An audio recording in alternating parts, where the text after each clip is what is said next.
প্রিয়জন সবে ছেড়ে যাবে একদিন, সাথে প্রভু তো থাকিবে চিরদিন। হতাশার মাঝে দেবে সে ভরসা, বিপদে পাবি তার সারা। প্রিয় শ্রোতা বন্ধু, প্রভু যিশুর মিষ্টি ও মধুর নামে আপনাদের স্বাগত জানাই। আজকের বিষয় কাহার ইচ্ছা।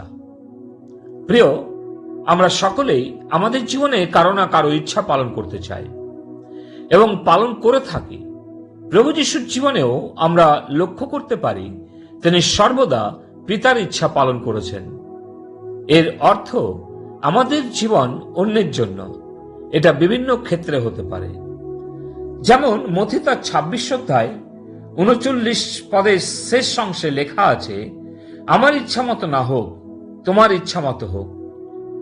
প্রভু যিশু শত্রু হস্তে সমর্পিত হবার পূর্বে পিতার নিকটে প্রার্থনা করেছিলেন, আমার ইচ্ছা মতো নয়, আপনার ইচ্ছা মতো।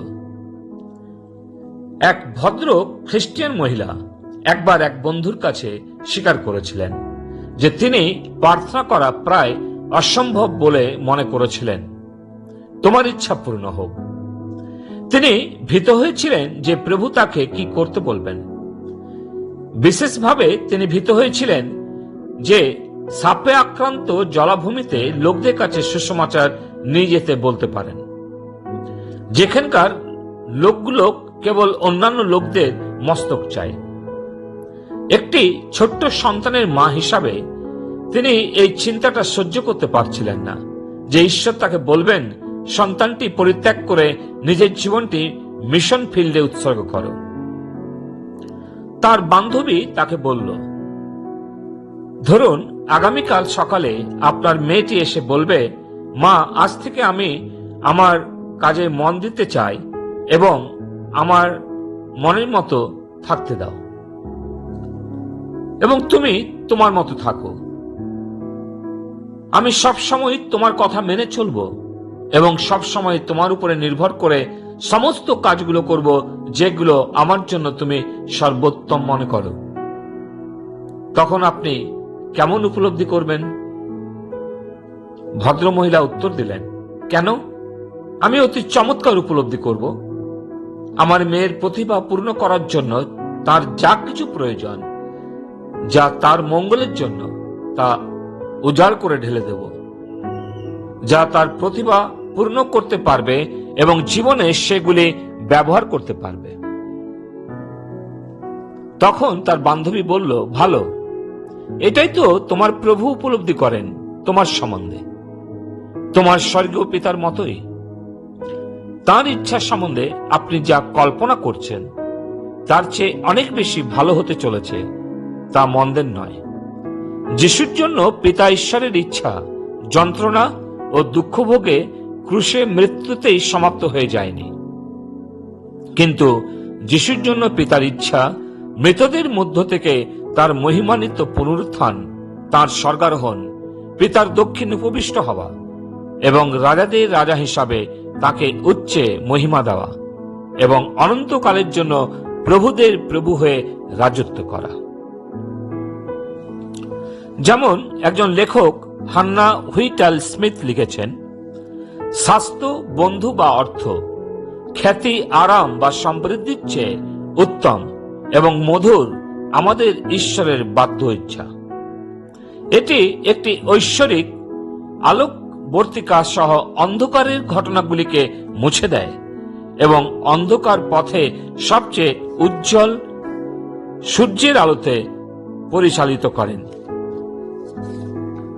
এটা শুধুমাত্র গৌরবময় বিশেষ অধিকার। মসি মিশরের ঘোর অন্ধকারে উজ্জ্বল জ্যোতি পেয়েছিলেন। প্রান্তরে অন্ধকার রাত্রিগুলিতে তাদের মাথার উপর অগ্নিস্তম্ভ পেয়েছিলেন পথ দেখাবার জন্য। হান্না জীবনে অন্ধকার মনে করেছিল, কিন্তু প্রভুর নিকটে জীবনের আলো রূপে সামুয়েলকে পেয়েছিল। দাউদ রাজা যখন অন্ধকারের মৃত্যু ছায়ের মধ্য দিয়ে যাচ্ছিল, সদাপ্রভু তার সঙ্গে সঙ্গে ছিলেন। জেরুসালেম মন্দিরে ঘন অন্ধকারের মাঝে সলোমন ঈশ্বরের মহিমা দেখেছিলেন। এই সব কিছুর কারণ ছিল এনারা পিতা ঈশ্বরের ইচ্ছা পালন করেছিলেন এবং ঈশ্বরের মহিমা দেখেছিলেন। প্রভু যিশুও পিতার মহিমা দেখতে পাচ্ছিলেন ক্রুশীয় মৃত্যুতে, যখন সমগ্র দেশ অন্ধকারময় হয়ে গেছিল। প্রিয়, যদি ঈশ্বরের ইচ্ছা পালন করেন তাহলে অবশ্যই তার মহিমা দেখতে পাবেন। তিনি আপনাকে যা করতে বলেন তা করার ইচ্ছা রাখুন। যোনা ঈশ্বরের ইচ্ছা পালন করতে চায়নি, ফলে তাকে মহা সংকটের মধ্য দিয়ে যেতে হয়েছিল। মনে করেছিল সমুদ্রে ফেলে দিতে তার মৃত্যু হবে এবং সে মুক্তি পাবে। কিন্তু ঈশ্বরের ইচ্ছা ছিল না যোনার মৃত্যু। ঈশ্বরের ইচ্ছা ছিল নিনবের 1,20,000 মানুষের প্রাণ রক্ষা করা। আজ আপনি কার ইচ্ছা পালন করতে চাইবেন? নির্ণয় তো আপনাকেই নিতে হবে। প্রার্থনা করুন, প্রভু আপনার ইচ্ছা পূর্ণ হোক, এবং তারপর দেখুন ঈশ্বরের কাছে আপনার অভিজ্ঞতার জন্য কি ভালো জিনিসগুলি রয়েছে। ঈশ্বর তিনি তার বাক্যে আমাদের আশীর্বাদ করুন। পিতা ঈশ্বর, তোমাকে ধন্যবাদ দিই, আজকে আমাদের স্মরণ করিয়েছ যেন আমরা তোমার ইচ্ছা পালন করি। আমাদের জীবনে নির্ণয় নিতে দাও যে আমরা কার ইচ্ছা পালন করব। দয়া করো যেন প্রতিটি খ্রিস্ট অনুগামী যেন তোমার ইচ্ছা পালন করে, তোমার নামকে মহিমান্বিত করে। প্রার্থনা প্রভু যিশুর নামে চাই, আমেন।